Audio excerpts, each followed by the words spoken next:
Hey, everybody. Welcome to the weekly Baseball Brew Crew Podcast, keeping baseball history alive, one craft beer at a time.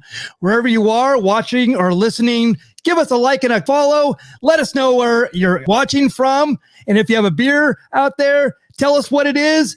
If you love beer with your baseball, please tell a friend. And hey, push that notification bell. Here's a lineup card for today. Let's do it. In the leadoff spot is our VP of Content Development here at the Baseball Brew Crew. It is Angelo Trinidad. Welcome.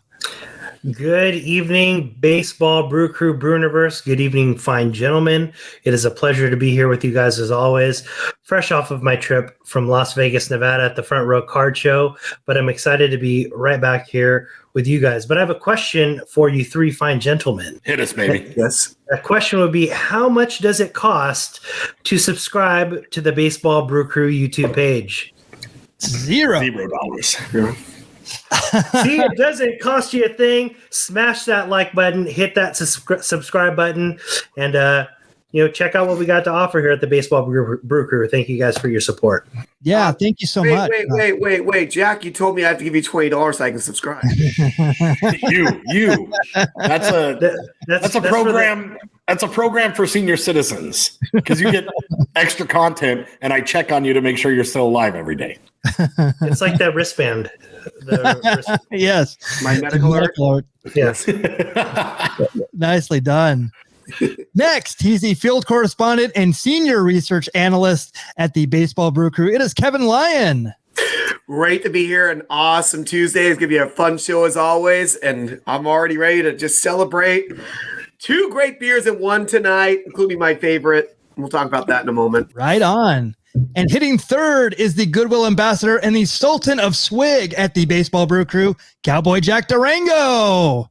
I said, hey, little Kevin, who's your Superman? Hey, little Kevin, who's the one you want? Hey, little Kevin, shotgun that beer. It's a nice day to drink again. It's a nice day for a white wedding. It's a nice day to drink a beer. Woo! Welcome, ladies and gentlemen, to the Baseball Brew Crew, the crown jewel of craft beer and baseball history. We love you. We can't live without your support. So please, please, please like and subscribe. Let them hear it. Yes. Not good, Jeff. I'm drinking this Awesome. now. Well, thank you so much for that. And a little foreshadowing. We'll actually let's talk about our weekend. My name is Michael Mondragon, your humble host for the festivities tonight. I wanted to start out with Angelo. You actually talked about this earlier, but tell us about Vegas. Yeah, so it was a super fun time at the Front Row Card Show. Thank you to Dan Bliss, who was one of the operators of the Front Row Card Show, for the hospitality. We had a great time. You could see I was joined by Mark, the regular friend of the show, and another friend of the show, Andrew. I actually opened up one of his mystery packs on a Rip and Review a few months ago. We had a fun day of card hunting and dollar bin hunting and making some deals. So stay tuned for those videos to come with the PC card haul so big that it's going to take 2 weeks to go over everything I purchased. Wow. Front Row Card Show.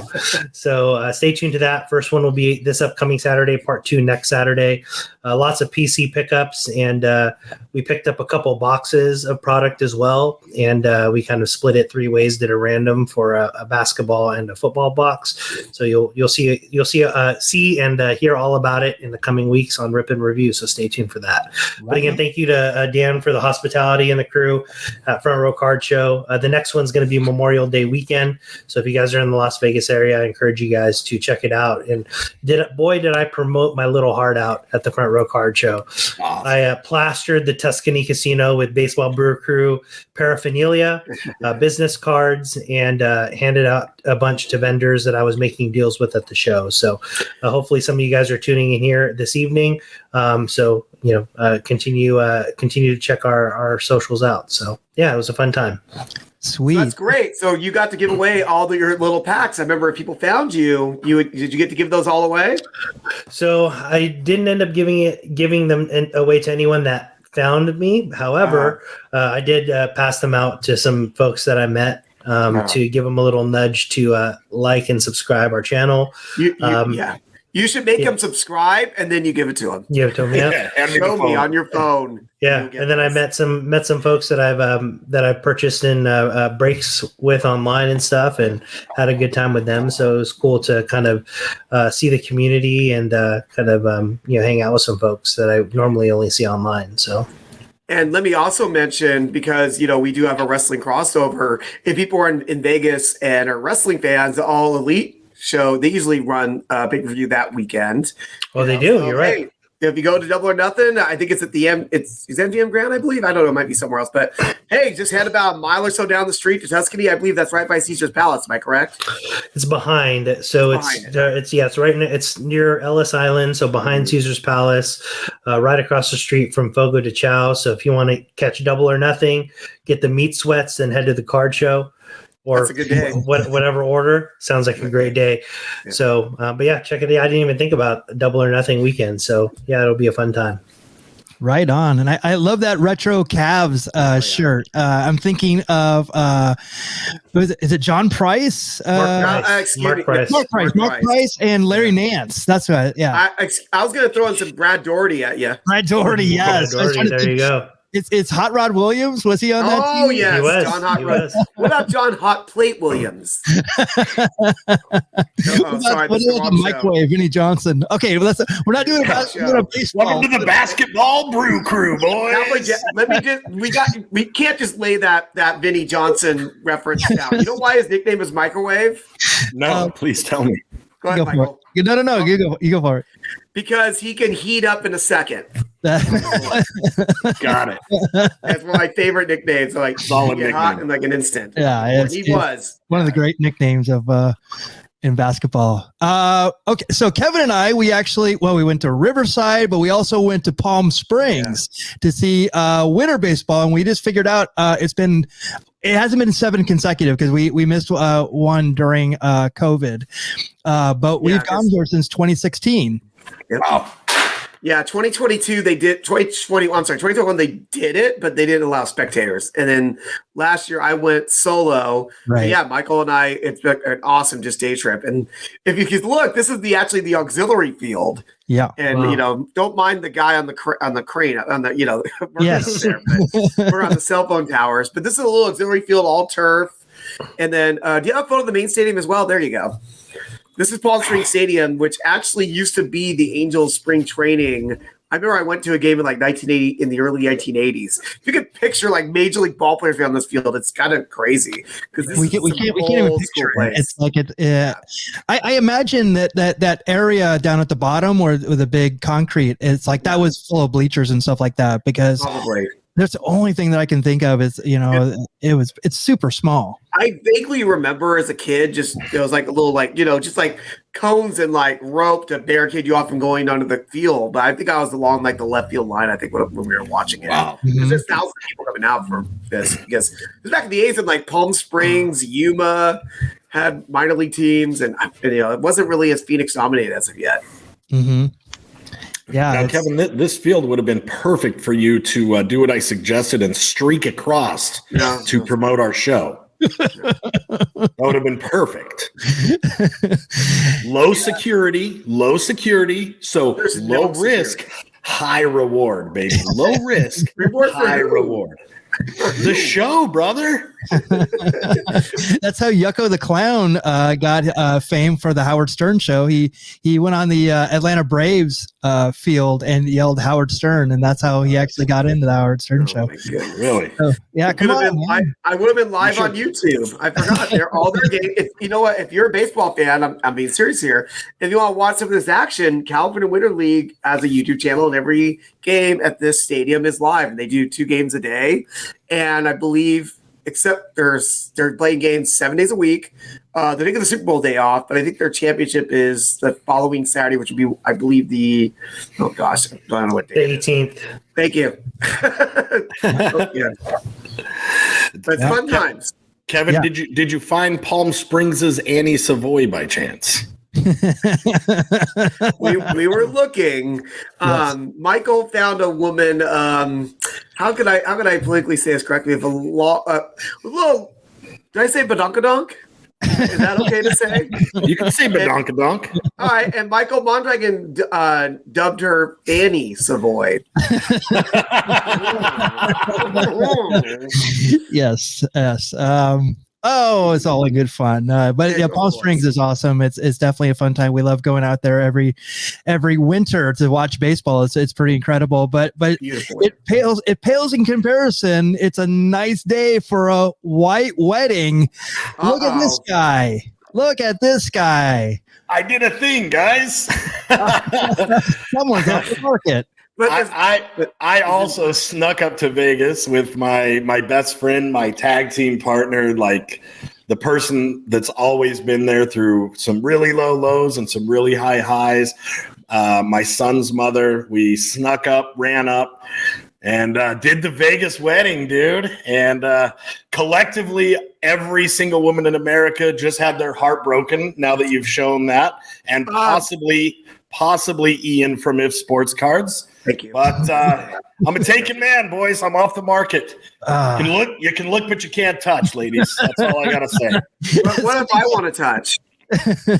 Listen, we can work out the details after the show, buddy. That's what I was just gonna say. I think a touch can still be negotiated, friends. I believe that's part of that extra $20 a month, right? Yeah, Yes. exactly. It's included in the subscription, brother. A true salesman never turns down a sale. Congratulations and happy birthday to Cowboy Jack. Congratulations. Absolutely. Oh yeah, so I also turned 40 the same night. So Whoops.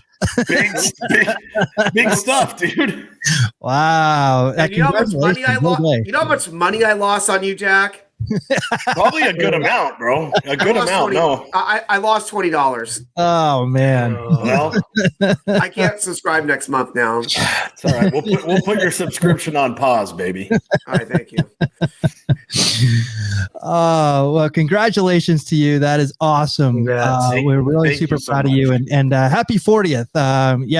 We're going to get you to 50. We're going to get you to 60. We need you here for all these fun times. So, and definitely, now did you get that hat in coordination with this weekend or no? No. The hat was separate, but it's my my new Cincinnati Reds. There you go. And it's got my my nice little carnations here in honor of my favorite player, Pete Carnation, for the Cincinnati Reds. Really love that guy. Loved him. He's number one, and then Pete Rose is number two. So you know. Yep. But yeah, no, it's a dope hat, man. The more I hang out with you guys, the more I want baseball hats. So right on. 3 years ago, I never would have worn a baseball cap, and now it's like I'm going online and looking like, do I want that one? Do I want this? And there's so many cool options out there. It's hard to pick one. Wow. Hey, Michael, do I tell Jack the truth that it's not for Pete Carnation? It's for I'll tell you who it's for.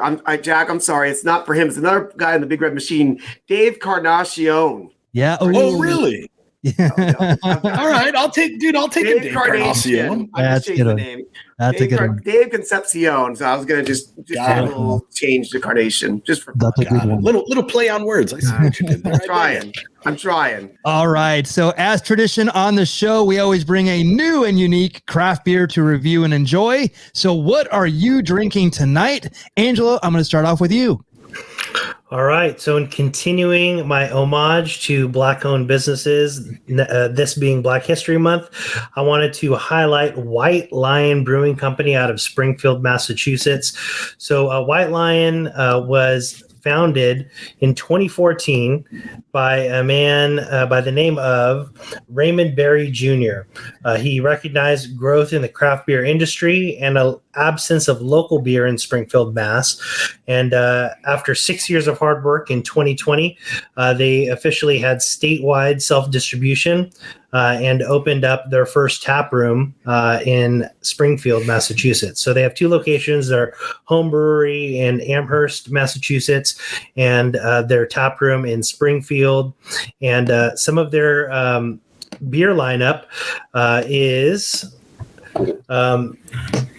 so they have a whole smorgasbord of beers, but the top beers are the Insane Maine Red Ale, the Thunder Boom New England IPA, and a collaboration. It's funny, we talked about basketball earlier, but a collaboration with former New York Knick and UMass basketball legend Marcus Camby. Camby New England Hazy IPA. Sorry, I got excited. And this one is a 6.4% ABV with no IBU listed. And it's the first of many of his own lineup of beers that he'll be creating at White Lion Brewing Company. So another interesting fact about White Lion Brewing Company is this is the first brewery, at least that I've highlighted or that I've been to, that offers mobile beverage catering. So they have a 20-foot mobile beverage trailer equipped with 10 tap lines for a wedding, a bachelor or bachelorette party, corporate functions, birthdays, barbecues, and also at the Massachusetts State Fair. So cool little fun fact. So it's great to see what it grew to and what it grew from, stemming from an idea. So love their logo and their marketing. They actually have like an actual white lion like mascot with that. It's a white lion head, and he's wearing like a powder blue suit. So some really good, cool marketing behind them. But so White Lion Brewing, if you happen to see anything, pick it up. If you're in the Springfield, Massachusetts area, stop on by and have that Marcus Camby New England Hazy IPA. That's cool. And I have to add too, you know why else Springfield is famous for basketball, Michael Mondragon? Isn't that where basketball originated from? That's where the Hall of Fame is. So there you go, the Basketball Hall of Fame. I believe that's where basketball originated from, by James Naismith. I remember he was showing me the game, and I was like, "You're an idiot." Little did I know that I was the idiot in that situation. How are we going to get the ball out of the basket? And then I said, "Can you put a hole in the bottom of it?" So you're welcome. You're welcome. Still waiting for that mailbox money, Kev. I need $20 to make up for my loss of Jack, being alive still. Sorry, Jack. It was like, at least let me take out my peaches, and then now you can take it and do what you want with it. Those are that's really cool looking hats, though. Those are well-made hats. They look nice. Super cool. Super cool. Awesome, man. Thank you, Angelo. That's a great one. Next up, I was going to make mention of this. I saw that they actually had wrestling there. Whoa. Yeah. How cool is that? Yeah. Dude. Blitzer, the Warlord is there, bro. Warlord, yes. God, the Warlord. I totally forgot about Green there. One of the ants is I don't know which ant that is. There's a couple that the top guy, the Ultramantis, maybe? Is that Hollow Wicked? Maybe. I don't know for sure, but like all those guys on the top with the makeup and the mask, I believe those are all like guys who are in Chikara. That's cool. I had no idea. Yeah, that's cool. Yeah, I went down on their Instagram timeline. I saw this. I'm like, no way. That's awesome. I think it was in 2021. And then the show is called Eat the Meek, which is funny because if you know White Lion was like a hair band from the 80s. And then Eat the Meek is actually I'm thinking Eat the Rich, which was a Warrant song. Oh, there you go. We've got it on. Black-owned business, pro wrestling, hair metal, beer. Like, let's go to the White Lion. Jump in the car, boys. It's a celebration of life right here. I love it. This is living, folks. It's good. So, and by the way, I want to make mention of the ref. The ref is probably the most intense person here in this picture. Brody's relaxed.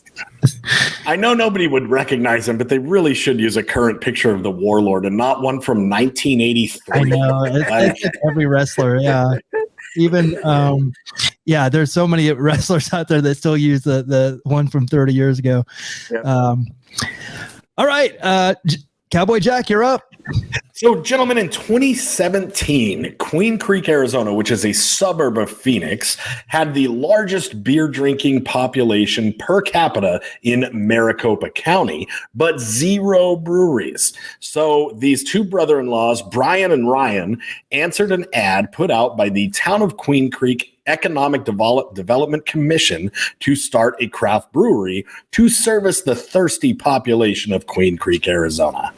Now, these dudes, they brew beers inspired by life, free of constraint, and impartial to axiom. They also have a kitchen that cranks out amazing upscale brew pub food, super current menu, very, very adventurous, and they're consistently voted the #1 brewery in Queen Creek, Arizona. If you find yourself in the area, it's a little remote, but it's growing. I recommend popping in to Old Ellsworth Brewing Company and trying their Wartooth Black Rye IPA. It's an 8.5% ABV, 100 IBU glass of goodness, brewed with rye and chocolate rye to add a little bit of spice. Then they hop it up with Cascade Chinook hop hash for the aromas and flavor of pine and resin. So pop in, grab one of those, and let them know the Valley of the Sun's favorite son, Cowboy Jack Durango, sent you. Nice. And cut. And Steve. And we're leaving. All right. We're going. Where Queen Creek is that by Chandler? Am I right? So it's going to be southeast of Chandler. So if you were going to go directly from Chandler to Florence, Arizona, you'd hit Queen Creek, which there's a road now. Oh, okay. Okay, so like on the way to like Tucson, right? Yeah. Okay. Yeah. So I mean, it's a trip. I mean, my office is located in Central Phoenix, and it's an hour door to door. It's far out there, but it's growing incredibly. So these guys got on the ground floor, man, and they make a great beer. They got a cool kitchen, a cool space. Like, it's a very industrial, modern industrial, but mixed with like classical architectural features building. Like, super cool, great patio. The food's to die for. The beer is awesome. They have 20 on tap, usually 10 of their own. And then the other cool thing about them, man, is they won't have the big boys on tap. They put local Arizona beers on tap. So very, very minded for the community, and just a couple of good brothers that like to throw down some beer. So give them a shot. That's awesome. Yeah, you're bringing all these Arizona breweries I've never even heard of. So that's super awesome. Yeah. Thank you definitely for that. Absolutely. Yeah. So another thing that Kevin and I did this weekend was go to his Airbnb. Radiant Brewery, and we went to their 2nd year anniversary. So I'll go with mine first, because this is the all the things we've done year 2 West Coast triple IPA from Radiant Beer Company. I believe it's is it 13, Kevin? Is it? I thought you had it ready. I want to say it was 11. You don't have your can handy. It's 11. Either way, it's 11. It is 11% ABV. Right? Yeah, I had my beer already, and I'm like, I gotta look up yours too.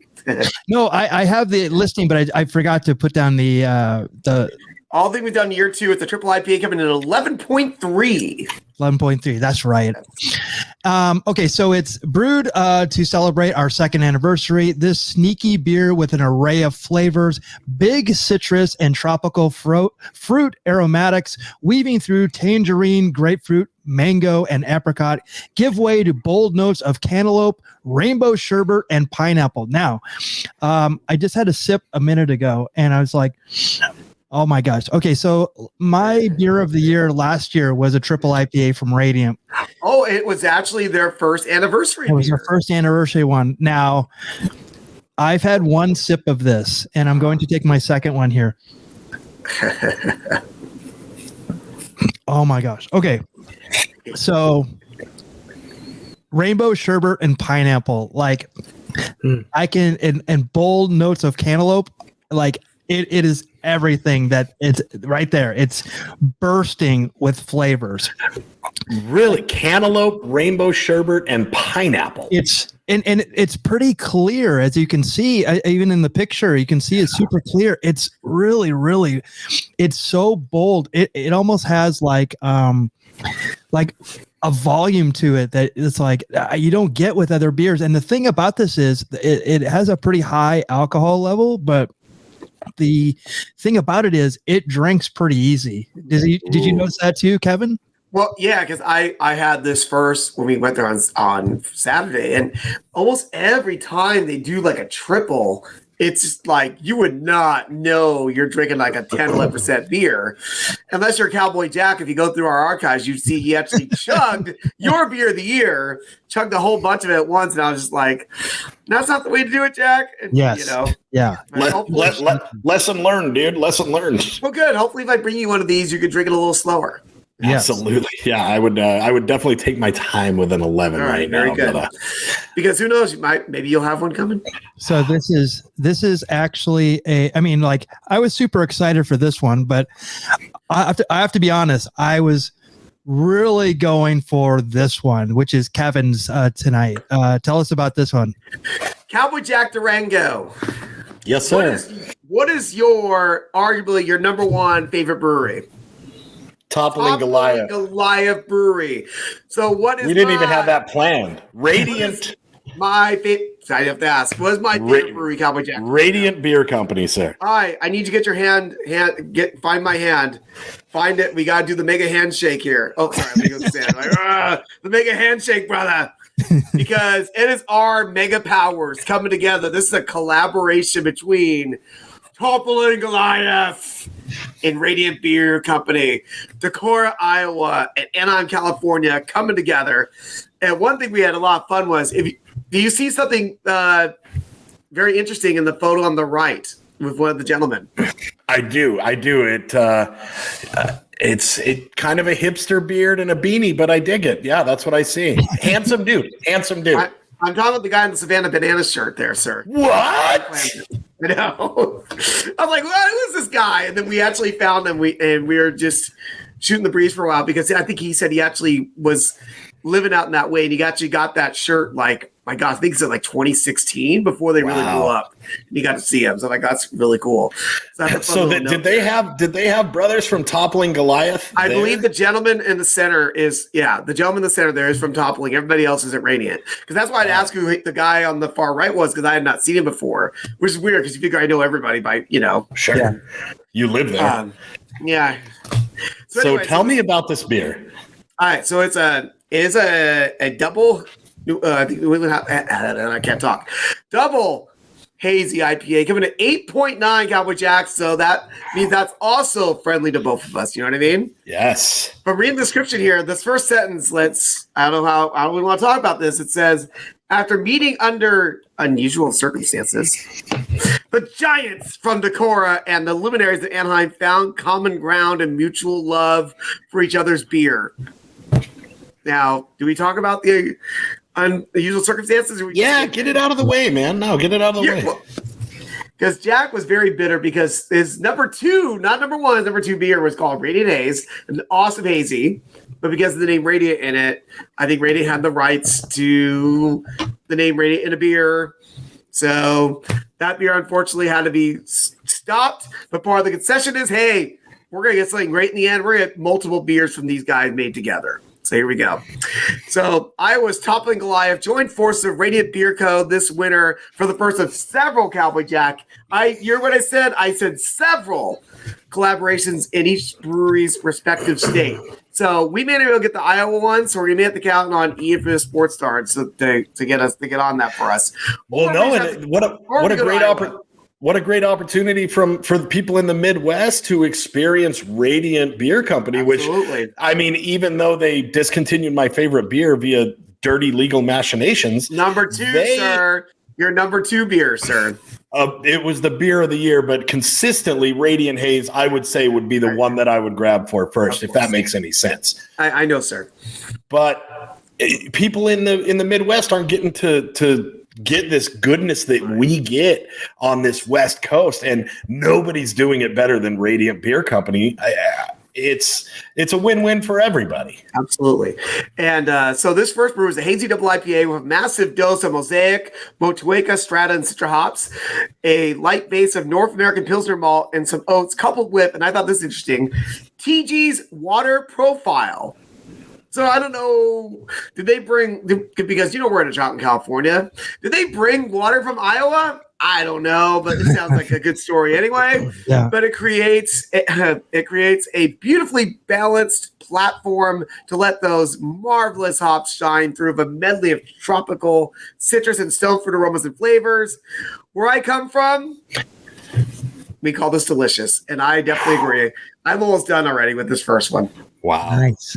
I've been looking forward to hearing about these two beers, man. As you got to give the devil a due, man. Radiant's probably one of the best around when it comes to that hazy IPA. That they've got it down. This is a wonderful beer. And Cowboy Jack, there's yes, sir. Next time I see you, there'll be a few of these for you. Boom shakalaka, dude. That's right. What were we gonna say, Angelo? Yeah, and they deliver yet again with their awesome art design on. Yes. Especially the anniversary one, it looks like it's a little bit iridescent. Yeah. So can you go back to that, Michael? So I think this is one of the employees helped design this because she would have designed the can last year. It's a similar design of the building for the 1-2-99-100 was the name of the beer of the year, Michael. And what's interesting too about this beer is that the regular staff, like the servers and not just the brewers, actually collaborated to make that beer that you had, Michael. So, yes. Nice little bonus touch. Good stuff. So let's do it. This is this day in baseball history for February 7th. Yes, baseball history occurred in February. February 7th, 1898.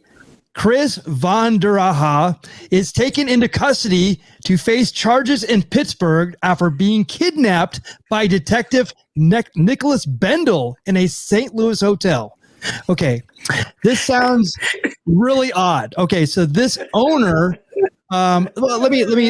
There's so much. Van der Aha was a German-American entrepreneur, best known as the owner of the St. Louis Brown Stockings of the American Association. It's now known as the St. Louis Cardinals. So he can be best described as a George Steinbrenner, Charlie Finley, and Bill Veeck rolled into one. What? So his start with baseball and we know, Kevin and I know of him through the baseball reliquary. Yes. So they had the profile on him, and it turns out he was like one of the first, I'll say owners of a team he basically bought a team with no experience, didn't know anything about it, and just to sell beer and his products basically. Yep. And so, but he was a notorious drinker. He was a not a nice guy to a lot of people, and it caught up with him. I know. Believe me, yes. I know. What do you know, Kevin? I mean, I've been kicked out. I was kicked out of a lot of Browns games because I was like, this is a new. I realize it's a new thing. He's the first guy. Like this is more or less our Lord and Savior of the beer baseball world, more or less. Yes. Yeah. So it's like I can go to a game and get a beer.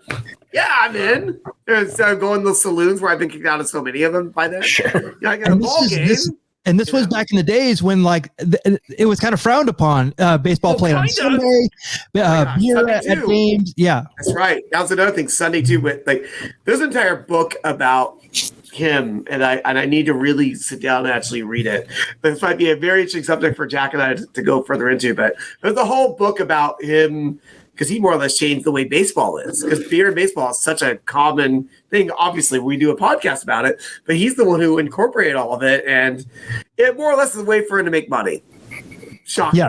Yes. So the way this happened was Von der Aha faces jail time in Pennsylvania if he doesn't pay the $2,500 awarded to right-hander Mark E. Baldwin, who brought suit against Van der Aha for malicious prosecution after being acquitted in a dispute between the National League and the American Association. So what happened is a detective wanted to extradite him back to Pittsburgh and just basically kidnapped him, tricked him, and here, get in this car. I know we're gonna have a business meeting and all this stuff. And this guy goes, nah, well, no, whatever. He hoodwinked him like a Looney Tunes cartoon. Totally. But wait, not a car. What what's he putting him in 1898? It was a carriage. Yeah, it was like a carriage. Yes. Yes. Come on.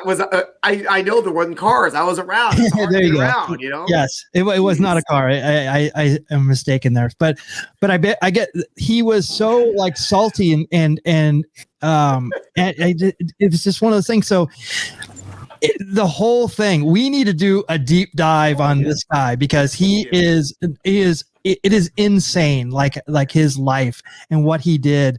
And I was listening to this other podcast that talked about him, and it was really interesting. So we may have to do a hazy history just on this guy, responsible for beer and baseball. So he's definitely close to our heart.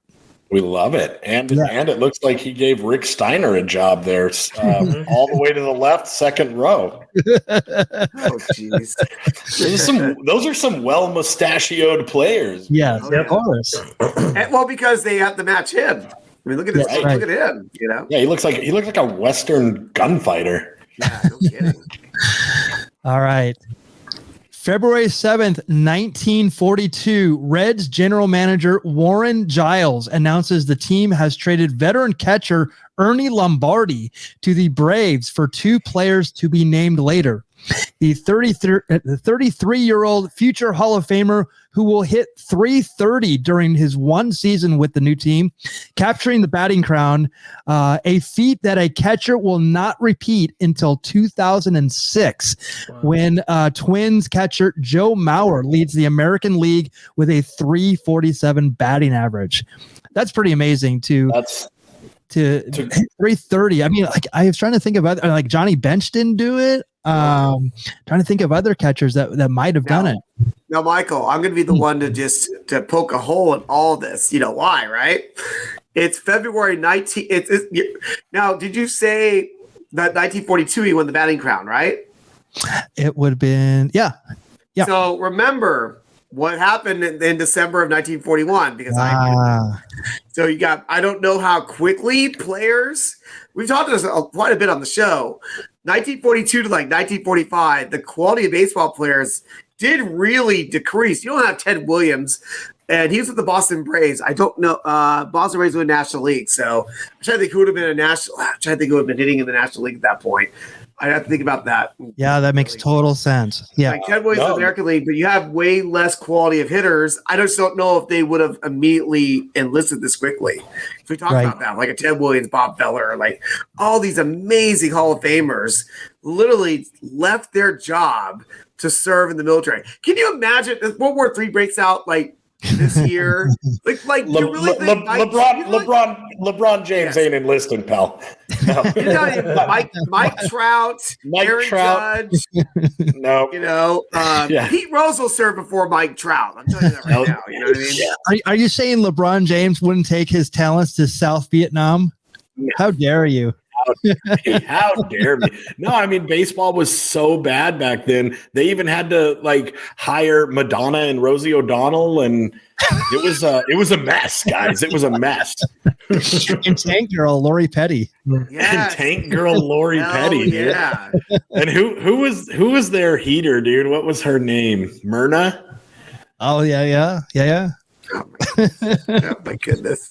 That's years later, but hey, kayfabe, you know? It's all the same, dude. That's why we call it hazy, baby. I love it. February 7th, 1949. Yankees outfielder Joe DiMaggio becomes the first American leaguer to make $100,000 in one season. In 1947, the Pirates paid the recently waived Hank Greenberg 6 figures, making the former American League superstar the first major leaguer to reach the plateau. So, yeah, but he did it. He did it with the Pirates. DiMaggio finally with American League. That's 100,000. I mean, that must have been like crazy to think about back then. Now wait. Well, we've talked about this before. Like the Pirates dropped like what, like a bunch of money on that guy Pettit that we talked about last week. Is this some more Bing Crosby money? I mean, what is going on here? Right, why are they getting all this money in Pittsburgh on players? You know what I mean? That's right. Hey, by the way, a fun fact: he's also the first American League player to be with Marilyn Monroe. So we know. Dude, documented. Documented. That's Dude, true. There you go. What do you think Joe DiMaggio's pulling down back in the day, money wise? Like, what are we guessing here? Well, you said 100 here. Yeah. 149. Yeah. 149K. And dude, this guy, he must have had some family wealth to go along with that, because his face looks like he chases parked cars. Yeah. Like he looks like somebody hit him in the face with a shovel. And he was married to Marilyn Monroe. Yep. He dated Doris Lilly, Morgan Fairchild, like What? Leo Morgan. Yes. Morgan Fairchild. Yeah, he had an encounter. He had an encounter with Morgan Fairchild, dude. What? What? Yes. He was like 40 years older than her. That was his Mr. Coffee days for sure. Yeah, then, exactly. right? It had to be. Do we know? Did he put something in the coffee to get Morgan Fairchild when he was like 60? And she's like Did he Cosby her, dude? I don't know. I don't We know. don't know. I'm sorry. We don't know. I'm pure speculation here. But you know, I'm just saying, dude, if you're ugly out there and you can't get a girlfriend, pick up a bat and ball and learn to play some baseball, brother. Like, put them reps in, because if Jolton Joe can score Marilyn Monroe, dude, you can do it too. The Yankee Clipper, yes. The Yankee Clipper, yes, sir. And he was, and that whole family is originally from the San Francisco area. So, you know, I was thinking, like, is he connected? Who knows? Oh, No, I never thought about that. But that's what the family too. He had two brothers who played professional baseball as well, Vince That's right. and Dom, I believe. For That's right. Nicely done. Sorry, Rain Man. yeah, no, that's good. That's Nicely fantastic. February 7th, 1979, Jesse Orosco becomes the player to be named later in the Mets trade of Jerry Koosman to the Twins, the left-handed reliever who will spend 24 seasons in the major leagues, setting the record for appearances with 1,252. That's amazing. And Jerry Koosman was awesome for the Mets, and he was really good. Mike Scott, just a youngster. I'll say, don't get me started on Mike Scott, because you got to remember, here is a Met. He became an Astro a few years later, and he was like the most. Obviously the Mets and the Astros are such rivals, especially in the '86 playoffs, because apparently Mike Scott was up to just some shenanigans. Let me just Of course, yes. I mean, of course. What do you mean? Of course, he was a good pitcher. Yeah, we've actually talked about it on the show before. Yes. I'll tell you my fun fact too is that did I talk about my shoot job? In my day job outside of the show, I'm a teacher of children. I teach children. Believe it or not, Imagine that, dude. Yeah, molding young minds. So I actually, one of my students about 8 or 9 years ago was Mike Scott's granddaughter.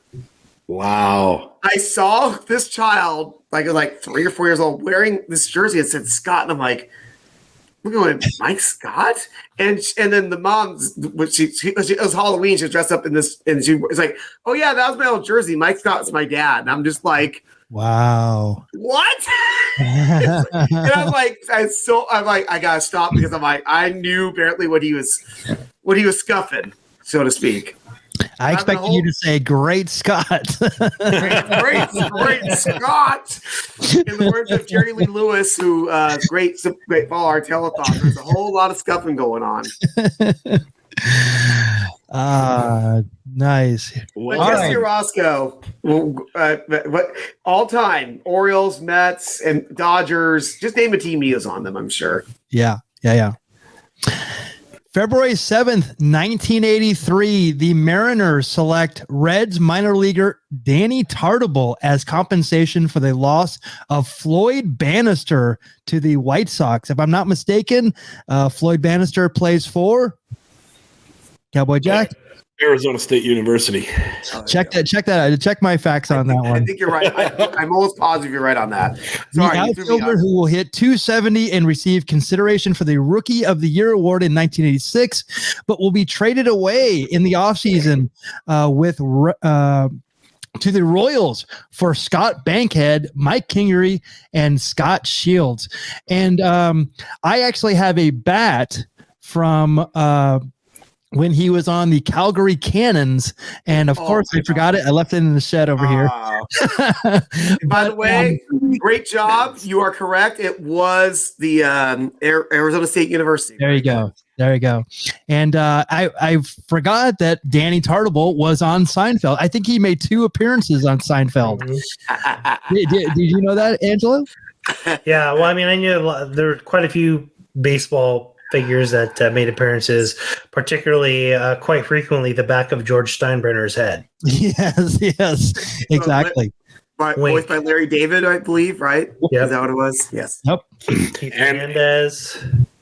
And if you want to learn more about George Steinbrenner, go back in our archives for one of our major hazy histories. It was the Life and Crimes of George Steinbrenner. Yeah. I highly recommend it. It's a long listen, but it's very good. It's a great hour. Great hour. Flies by. Definitely. Sorry for the shameless plug, Ski Boys. No, it's all good. All good. When I throw up the softball, you knocked it out of the park. Seamless.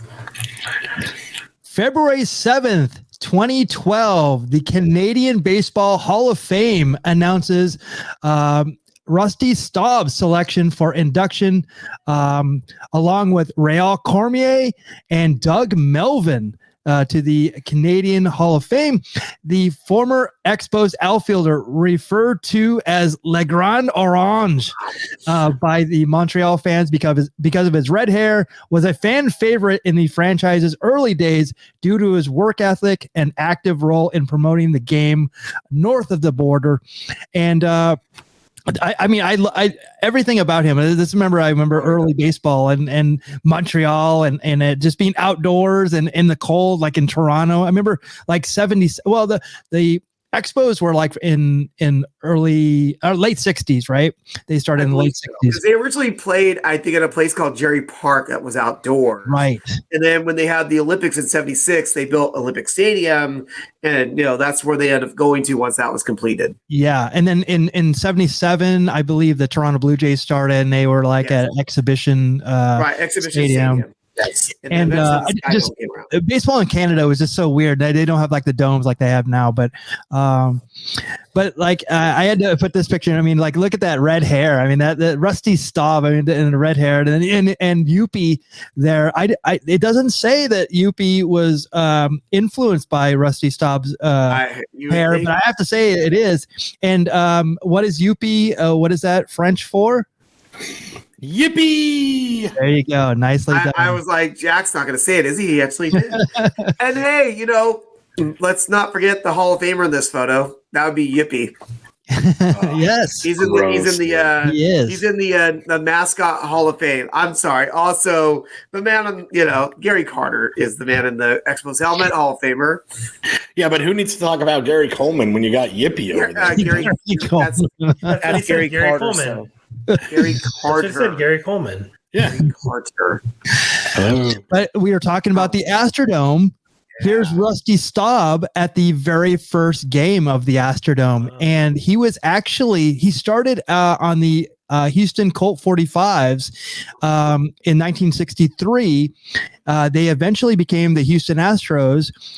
He was there until 68, went to the Expos from 69 to 71, to the Mets. He was actually on the World Series team in 73. He was 72 to 75.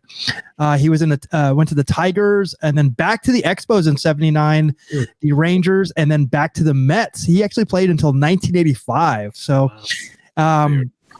so we were talking about like a couple weeks ago because we talked about the Canadian Baseball Hall of Fame, and here are the inductees for the 2023. They also have the class of 2020, the ones they missed, so they're getting back to it. But right on. Let me name off some Canadian Hall of Famers in the Canadian Baseball Hall of Fame. So Roberto Alomar, George Bell, Gary Carter, Joe Carter, Andre Dawson, Tony Fernandez, Vladimir Guerrero Sr., Roy Halladay, Ferguson Jenkins, Pedro Martinez, Tim Raines, Jackie Robinson, Larry Walker, and Tim Wallach. Now, let me actually put some other ones that are in there that are maybe not as known, but this will be very interesting. Jason Bay. Do you remember him? He He was like in the Pirates and the Mets, I believe. We talked about Real Cormier. I mean, is Jason Bay like a guy from Canada? I mean, what's the criteria he was Canadian national team, I believe. He's Canadian. Ryan Dempster, former Cub. Tony Kubek, the announcer. Announcer and Yankee. And Yankee, you're right. Yes. Tommy Lasorda is in the Canadian Baseball Hall of Fame. I think that's because of him fighting UP. Is UP in the Canadian Baseball Hall of Fame? It didn't say. It did not say that. He must be though. He's got to be. And by the way, I say he because I don't know if it's a he or she. I'm assuming it's a he. You're gonna we say they, brother. We say they. That's right. John Olerud, which is awesome. He's in there. Should be in there. Dave Stieb, a Canadian hero as well, underrated. Now, the two that I'm going to say here are awesome, and we should definitely know about these two. One is one of the greatest names. I wish there was another name like this in baseball today. Hippo Galloway. Wow. And Hippo Galloway was considered the first Black Canadian to play organized baseball. Oh, okay. Really? Wow. Right on. And then, are you ready for this one? Jimmy Rattlesnake. What? Stop, dude. That's Jimmy Rattlesnake. His sawdust ball was comparable to a knuckler, and he played in the 30s and 40s. The 1830s or the 1930s? Where was he playing at? Wow, I love it. Yeah, sawdust ball. I never heard of such a thing. A sawdust ball. That was an awesome name. I feel like Mike Scott would be throwing. Put some sawdust on the ball and just throw it. At the very least, sawdust for sure. Yeah, I'm kidding. And I remember too. A month or two ago, we talked about this. We actually showed the building that it's at. It was a cool looking place. Yeah, super cool. And they actually moved into the more modern building, but the old one, it looks super cool. The old one, it looks like somebody's grandparents' house, dude. Exactly. It probably was my house. Yes. It looks like a bed and breakfast, somewhere in the woods. Would John Oler be bringing me breakfast if I stay there? Oh yeah, you can only wish. It'll be breakfast in that Blue Jays helmet, like ice cream. Yes. Perfect. And it'll be nachos, of course, in that for breakfast. That is this day in baseball. All right, so let's do some baseball trivia. Let's know your knowledge of baseball history. We got two questions here. Let us know in the comments what your answers are, and let's do it. Here's question number 1. This Hall of Famer is the all-time leader for games played at third base. Your choices are: number 1, Adrian Beltre; 2, Mike Schmidt; 3, Craig Nettles; 4, Wade Boggs; 5, Brooks Robinson; or 6, Eddie Matthews. There's some pretty amazing talent here. A lot of games. A lot of games. We got Chicken Man in there. Chicken Man? Maniac Mike Schmidt. Maniac, especially if you see his photo with Mike Piazza. That's right. So this Hall of Famer is the all-time leader for games played at third base.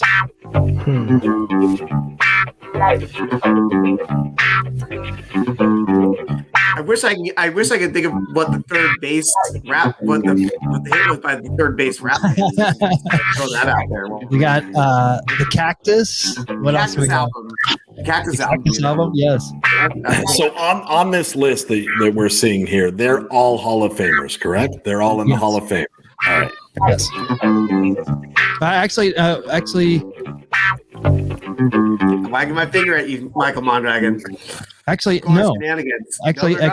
Actually, all of them are not. No, they're not Hall of Famers. Sorry, there's 4 Hall of Famers. There's 4 Hall of Famers here. Wow. One is a potential future Hall of Famer. I don't think he's eligible yet.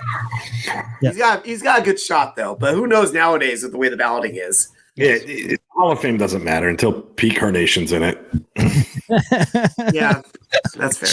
Hey, you can hit like 230 now and get in the Hall of Fame. Then you know what, Jack? You have a chance. That's true. Listen, if DiMaggio had a chance with Marilyn Monroe, I've got a chance at hitting 300. Yeah, that's right. Well, So, Jack, Angelo, who do you got? can I say for people out there, I don't know if it's going to find out by this, but if you look up Pete Rose, Joe DiMaggio on YouTube, you might be able to find out more about Jolt and Joe. Yeah. Okay. That's not safe for work, by the way. Yeah, especially when you're a teacher. Yeah. All right. So I'm going to go with number 5, Brooks Robinson. All right. Uh-oh. Jack, who do you got? I was going to go with Brooks, but I'm going to switch it up now, and I'm going to go with Maniac Mike Schmidt. Rats. Because Also a good pick. you know what, Jack, can I propose something to you? You can I have the propose to same- me anytime, baby. Well, you're married now, so I can't. Well, then never mind. I'm leaving. According to the Polygamy Porter, though. Oh, wait a minute. Are you in Utah? What I was going to mention was my guess was going to be number 5, Brooks, the human vacuum cleaner, Robinson. Do we all unite and see if we have the synergy? You want to do the power? Oh, All right. triple trouble. We all agree for a change. Should Okay. we see if we're correct here? You guys gonna go triple trouble? Let's do it. Let's Triple do it. trouble, dude. We're going to will it to happen. Let's see. Now watch us fail. Wow. If it's Mike Schmidt, our friendship is over. No, that's fine. That's fine. Well, you're safe, Cowboy Jack. And Brooks Robinson is 2,870 games. Actually, at 267 batting average, that's actually lower than I expected. And then 268 home runs. Even the RBIs are low. But look at that.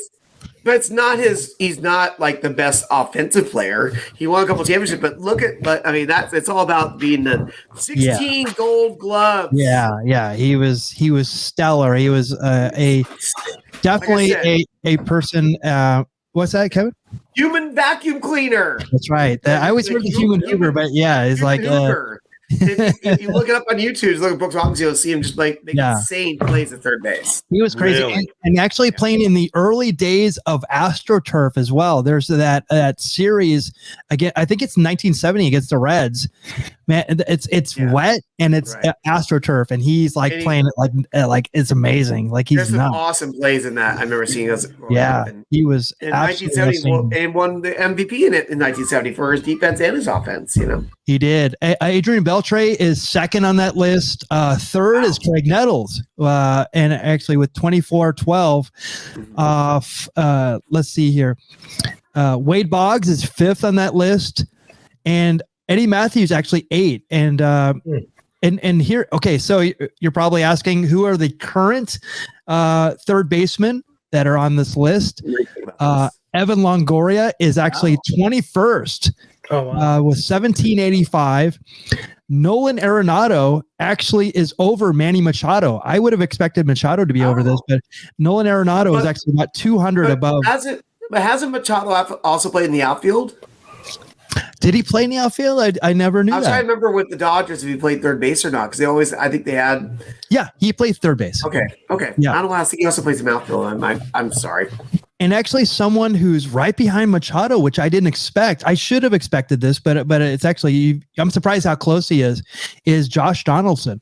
He's actually about, he's Machado is 1184 and Donaldson is 1175.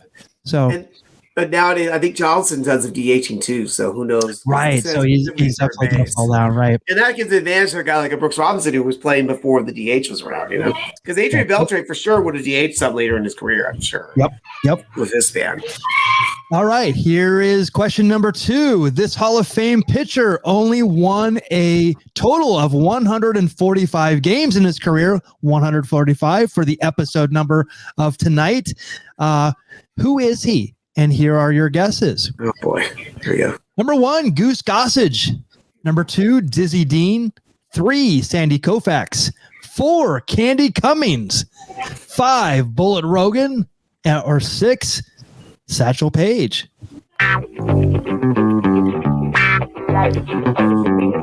Man, is Cowboy Jack gonna finally get a Bullet Rogan answer here? I know that's what he's gonna pick here. We're ready. You think so, huh? I don't know. I mean, now, I mean, it's we got a reliever and Goose, and then we got a lot of starters. We do know that Sandy's career was cut a little short, so who knows? Who knows for sure on that? It could be him. Satchel Paige, I mean, is this, you depends on what kind of stats we're getting on here for Satchel Paige. Interesting question. Yeah. So is it Goose, Dizzy, Sandy, Candy, Bullet, or Satchel? That sounds like things that Jack, all 6 of those things Jack's encountered when he was in Las Vegas. He saw a Goose. He got dizzy. It was like Sandy was being thrown at him, and he's walking out of this wedding. He had some candy. Someone shot a bullet at him, and he had a satchel he was carrying his. Well done, dude. You pulled that together. Well done. That's like good on the top of my head. All right, Angelo, who you got? This is a tough one, but I'm going to go with number 2. Sippy sippy till you get dizzy Dean. Yeah, I think you've picked Dizzy, and I think I had Daffy Dean on here too, but I think you've picked Dizzy Dean before on something else. Yeah. Right? I picked Satchel Paige before. I remember. Oh, yeah. Okay. It's not a purse, it's a Satchel Paige. That's right. Satchel. Jack, who do you got? So I'm going to go with somebody whose career was cut short because they left in the more lucrative field of adult entertainment. Number 4, Candy Cummings. Bravo. I really hope you're right, Cowboy. Yes, it was a simpler time, but really today there isn't much. No, I'm just. I don't know what I'm talking about. Hey, Jack. Yes, sir. I asked if about you touched me, but I want to know because I'm so proud of your answer there that not only do I want to touch you, I want to goose you. So let's go number 1, Goose Gossage. The only thing I can come up with there. Rich Goose Gossage to you, sir. All right. So the question was, this Hall of Fame pitcher only won a total of 145 games in his career. And the answer is Cowboy Jack is on fire. Yeah, doing it, everybody. That's it. That's it. Close it up. Tip your waitresses, boys and girls. The champ is back. Try the waitress, tip the veal, right? Is that what it is, Jack? That's right. Tip the veal, try the waitress. How you doing? All it took was an adult entertainment reference, and you're in. Look at this, guys. Look at his numbers, by the way. Look at those numbers. And not just that, look at those teams. Okay. So, and so I put this intentionally. So he was 5'9", 120 pounds. He had a record of 145 and 94. ERA is very respectable. Not a lot of strikeouts, right? That's what I'm going. The teams are like, the only one that is even recognizable is the Cincinnati Reds, right? There you go. But so Candy Cummings, as an amateur player, was so dominant that his players called him Candy, which was popular Civil War era nickname for a man who was best at his craft. Oh, okay. What was the craft that he was the best at? Candy. I don't know if I wanted to hear it from Jack. Actually, I don't know. I'm like, that's what I want. Come on, Jack. Give it to me. I would say that he's a barber. That's a good guess. Yeah, that's a okay. Anybody else? Sorry, Jack. I thought you were going to take it a total different place. Hey, I know when to work blue and when to not work blue, baby. I mean, he worked blue because he's on the Hartford Dark Blues. So yes. I'll say he's a candle maker, much like Benjamin Franklin. Okay. I'll go with the cobbler. A cobbler. Okay. Well, you guys took it out of the baseball realm. Candy Cummings is the first pitcher to throw a curveball. And that's why he's recognized in the Baseball Hall of Fame. Wow. Okay. There you go. Rats. I missed that. We're all like, we're all sad now. We're like, no. Why is he so clean shaven on the left there? I Can't know. believe, I didn't Kevin, recognize I can't believe you missed that because you were at that game. I mean, this is number. This is number 2. You're like, look at the movement on that pitch. Yeah. I couldn't. I was like, what happened? What? What happened? What happened? So that is trivia. Thank you for joining us on this one.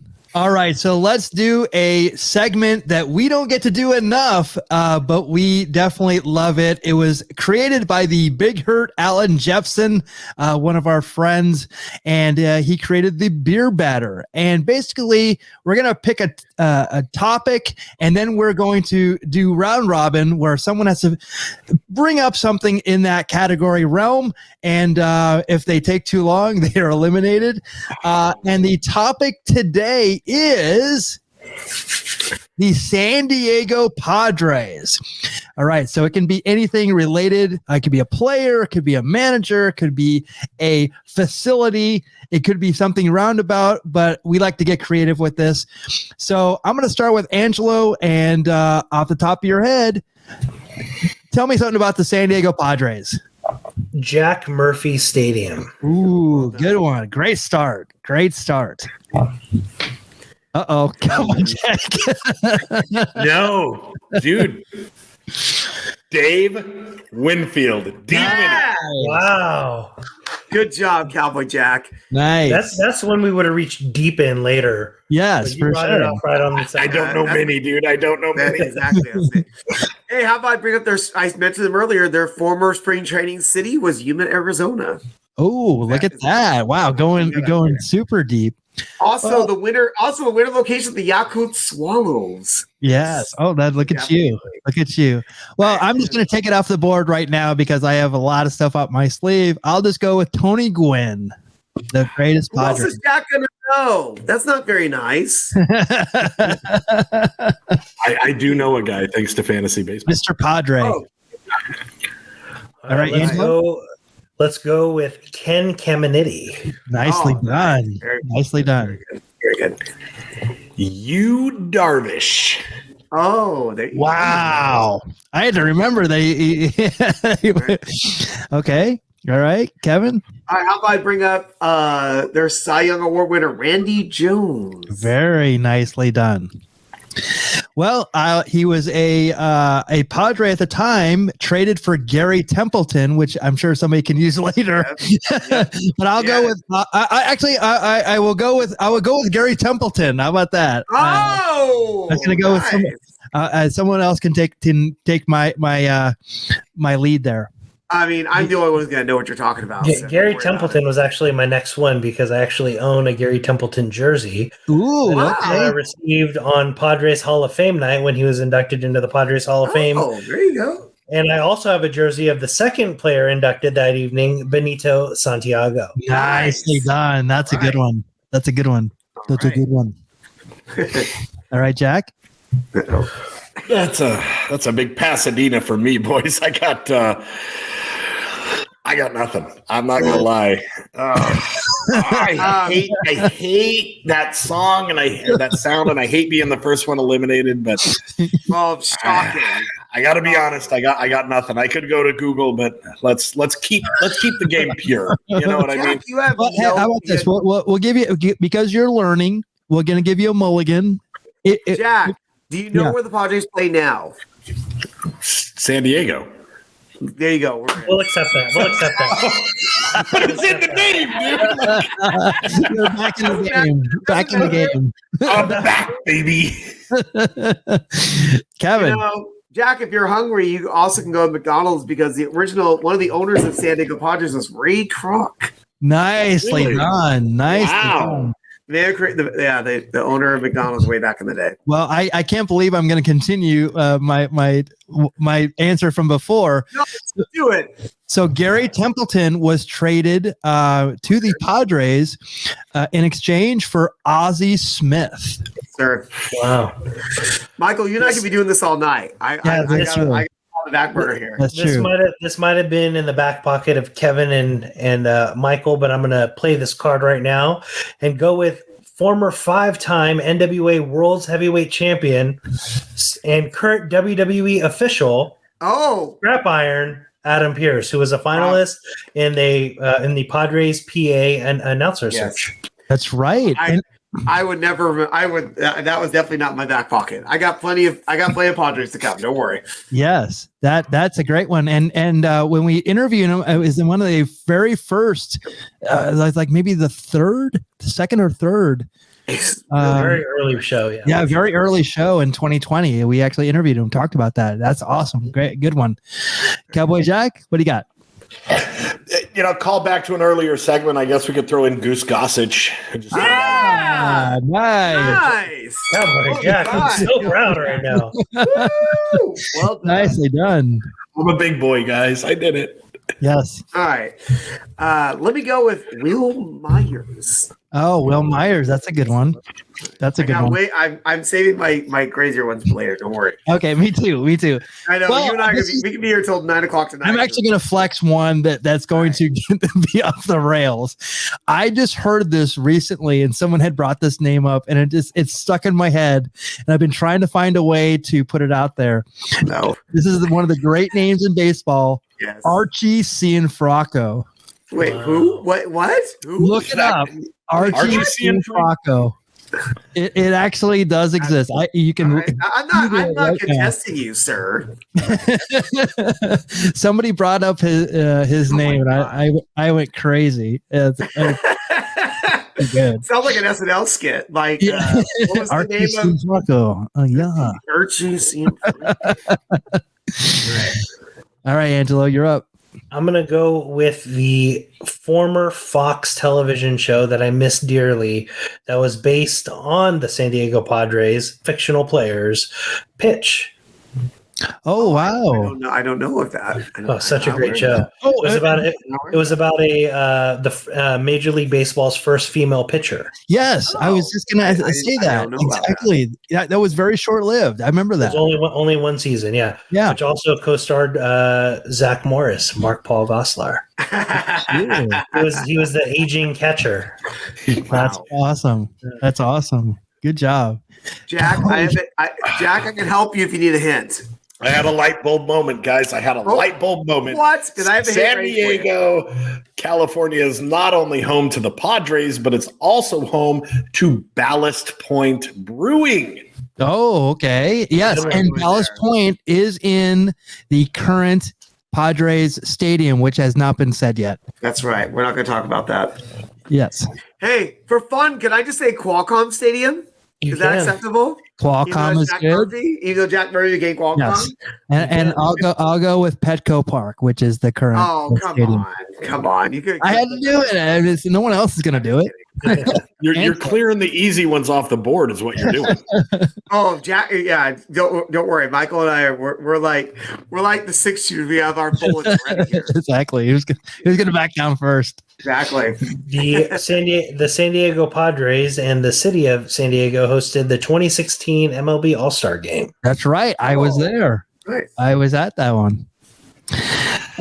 Jack? San Diego is also home to friend of the show, Scott Lost. I was going to give you a hint. Can I give you a hint? Oh, no, I can't. Jack? That was too much of a reach. I would have given you that. But Scott Lost hates baseball.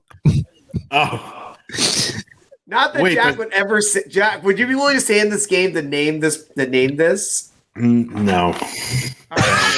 We don't recognize that in my world, brother. All right, then you know what? I'll do it. How about the mascot of the San Diego Padres, the San Diego Chicken, the famous chicken? Is it the KGB chicken or is it the chicken? Yeah, the chicken. What's his real name? Ted Giannalis. Yeah. It's a Greek name. Okay. Steve Garvey. All right. Now we're Angelo. Now Heath Bell. Heath Bell. That's a great one. Heath Bell. Oh, Jack's out. Jack, you want to just try again? Jack is homering into a bush right now. I can say anything. Speaking of a Padre, Homer Bush. Homer Bush. Oh my Wow. God. Wow. Yes. Just keep going. Keep it going. You said that name and you think Homer Bush. I believe you on the Padres. If not, I saw him in the minor leagues in the Padres. Well, we talked about him earlier. Manny Machado. Yeah, that was- I was thinking I was that gonna was say. too. I'm really stretched now. Okay. Well, I'm good. It's a little bit here. Think I'm out, guys. Oh no! Oh. Oh no! All right. All So right, dude, here it is, man. Here it is. Immovable object versus the irresistible force. Let's get it on. all right. Let's go, Kevin. All right. How about a man who was you said was a Hall of Famer, and your question was not a Hall of Famer? That would be third baseman Craig Nettles, sir. Nicely done. That's excellent. Excellent. Fernando Tatis Jr. Oh, why did I not say that? Oh, I know. Well, hey, how about I just throw out Juan Soto at you? That's right. He is a Padre. I God. was like, why not? That's not Sure. the best for you. That's right. I Oh know. my I was like, God. I'm like, I'll name a current player. All right. Why not? Terry Kennedy. I had that one ready. So I had that one. I was thinking of him earlier. You already mentioned Miguel Santiago, so I'll get one here. Let's see here. How about, I believe, a man who's been called maybe the worst player in Major League Baseball, Eric Hosmer. You stole my ace up my sleeve. I had Hosmer on my fantasy team. I should have known that one too. He's good when he's good, and he's bad, really bad when he's bad. Well, he wasn't that great this year. I'll tell you. How about this one? Yes, Ricky Henderson. wow, he's a Padre. Yes. Wow. Well, he played on pretty much every team. Yes. Let's see here. Who am I gonna throw at you next? 'Cause I got a couple names in mind, but there's a strategy to this, Mike. Yeah, there is. Immediately here. How about Michael? I cannot believe you not mentioned this man yet. Yeah. Your longtime close personal friend, Hall of Famer Trevor Hoffman. Yes, exactly. Nicely done. Just saying.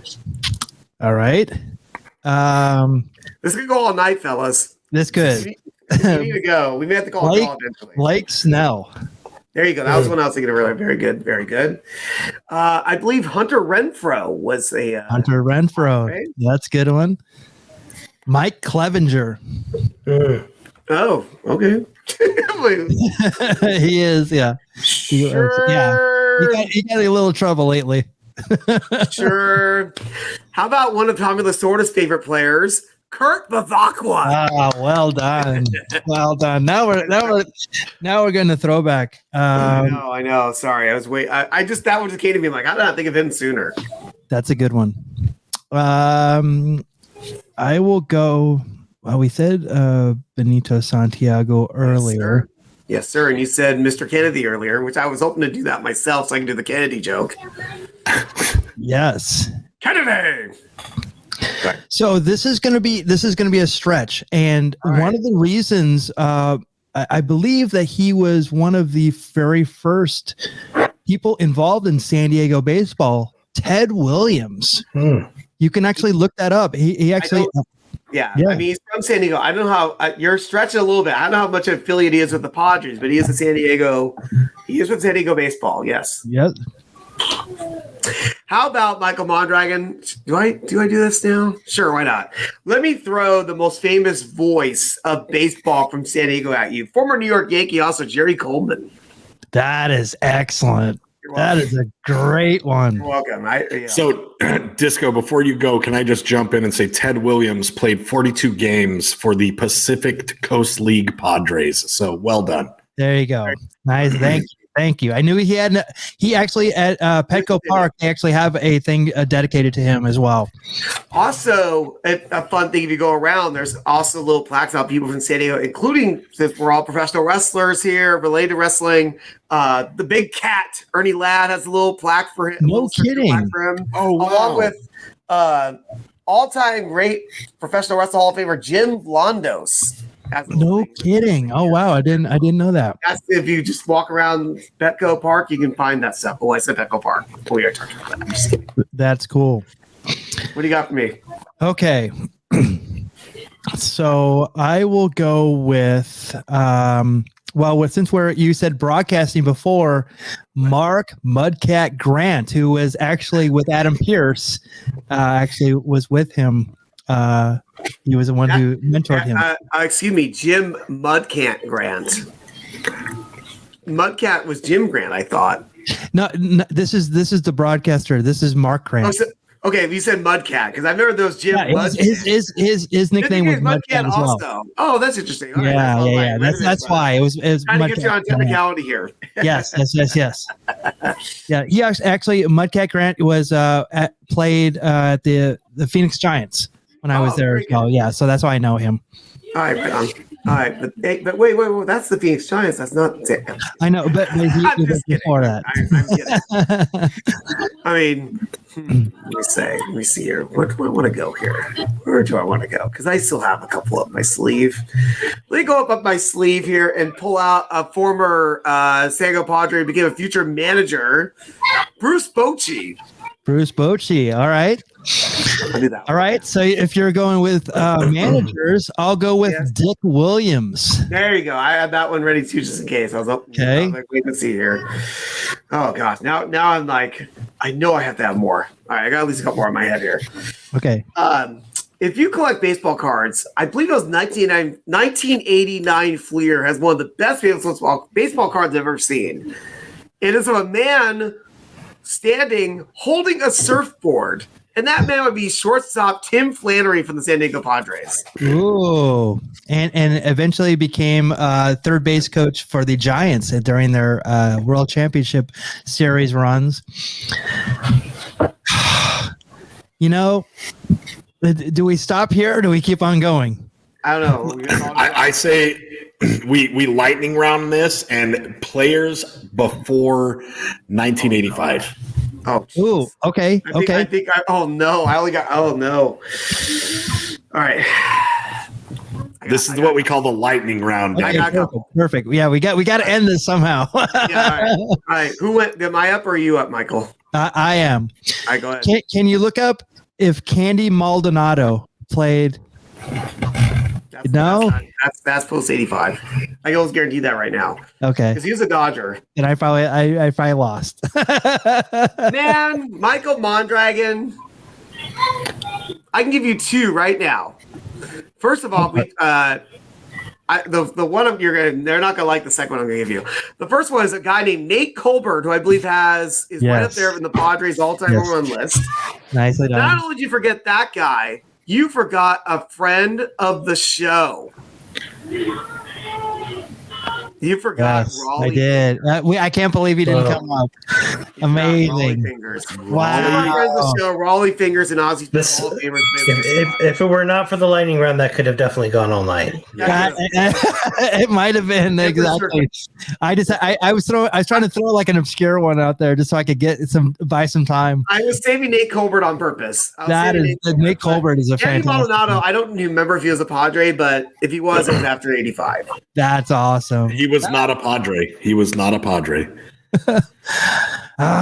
Okay. Well, it is what it is. That's beer batter. That's the way that's the way it goes. All right, so that's the podcast for today. Angelo, Rip and Review. We have a 2-parter coming up. Tell us more about it now. Yeah, don't forget to tune in this upcoming Saturday, 6 a.m. Pacific Standard Time. A new episode of Rip and Review will premiere. This is part 1 of my time at the Front Row Card Show in Las Vegas, Nevada. Part 2 will be released the following week. Go back last week and check out my rip and review of Topps, Allen, and Ginter. And back in the archives, I was recently reminded by Kevin that we just celebrated our 2-year anniversary of Rip and Review. So time flies when you're having fun. Thank you guys for the support. Thank you guys for giving me the platform to do this. And I appreciate all the support for Rip and Review. Yeah. Fantastic. Here's where we are on all the socials: Twitter, Facebook, Instagram, YouTube, Twitch, and TikTok. Guys, any last words before we sign out for this week? I just have to say, if you've stumbled upon us, if this is your first time, please like and subscribe. It's a little thing for you, but it means so much to us. We appreciate you being here and participating in our shenanigans and enjoying craft beer and baseball. I think we've had a great mix tonight of both beer and baseball, some NBA, some jokes about Candy Cummings going to the adult film industry. But man, we have a good time, and we hope you enjoyed it too. If you did, like, subscribe, leave us a comment, tell us what else we can do to make you happy. What would you love to see on the show? Awesome. Kevin? I can't follow that. I was saying, if you want to see Cowboy Jack and I at our peak next week, we're going to be doing a hazy history on a man named Len Kennedy. I'll just leave it at that.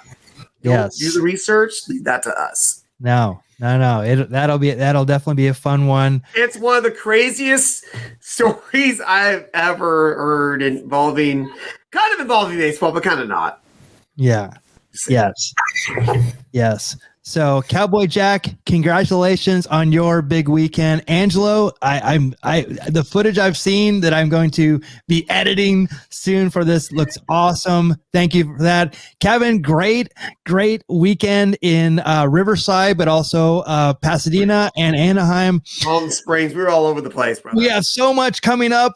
Please like, subscribe, tell a friend. We will see you next week with another Baseball Brew Crew podcast. Oh my God, I can't even get the name right. We'll see you next week, everyone. Good night.